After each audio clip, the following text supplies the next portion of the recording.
Well, we can officially add the QBZ-95 to my list of weapons that I've shot people out of helicopters with, but what's going on, guys, in the works? And my list is actually getting quite long.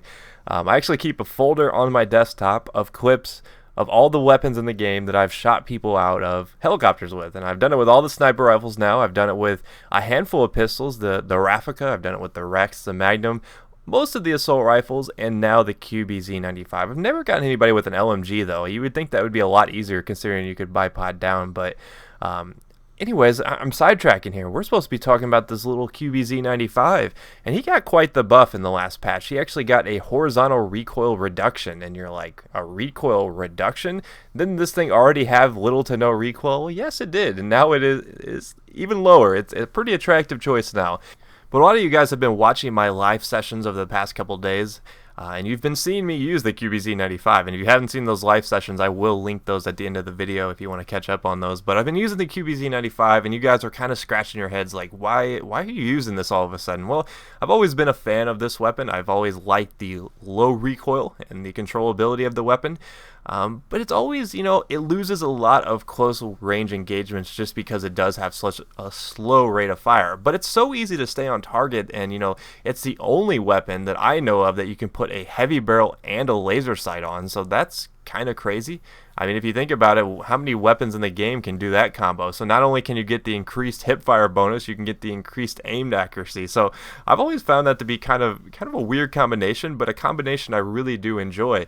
And this being a bullpup weapon, it already has really, really good hip fire. So I've always liked this weapon with heavy barrel and laser sight. I don't know what it is, and I always use Cobra on it because it feels right with the Cobra. The way the recoil moves, the Cobra sight just plays perfectly with this weapon. So this setup right here has been one of my favorite Aftermath loadouts.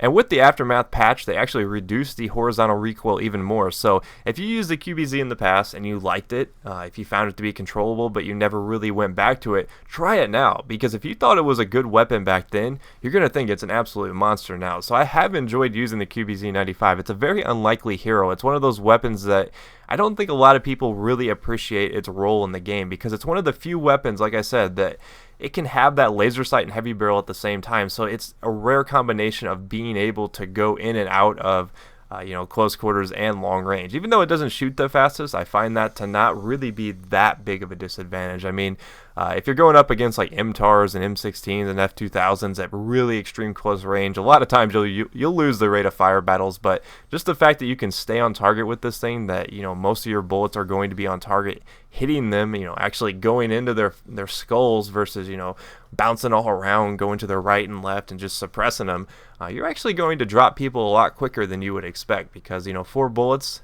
doesn't take long to kill somebody when you're getting on target with this thing. So I really do enjoy using it. I wanted to talk a little bit about it in this video, because I haven't done a sit down Battlefield 3 video in quite a while. I've been doing a lot of that live stuff. I've been doing a lot of random other videos, but I haven't given you guys a full out Battlefield 3 commentary. And I've loved Aftermath a lot. A lot of people have been asking me to do a review on it. I don't really think I need to do a review. I think some of my videos basically speak for themselves.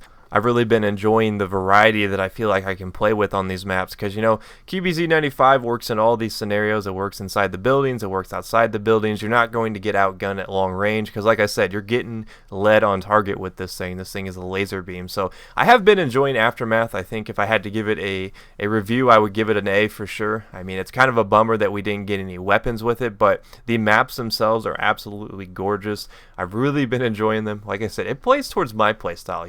Being someone who likes to snipe pretty often, and I like to play engineer, I feel like these maps give me the opportunity to do both of those. If I want to be a kill whore and go up and do some assault work, I can do that too. And I think there's a little bit for everybody in these games. So try out the QBZ-95. You might be pleasantly surprised with just how controllable this weapon is. It's one of the few engineer weapons where I think it can really compete with some of the assault rifles at long range, as I get the last kill there to win this game. Hopefully you guys did enjoy this. If you did miss any of my live sessions, now's the chance to catch up on both of those. They're both pretty funny.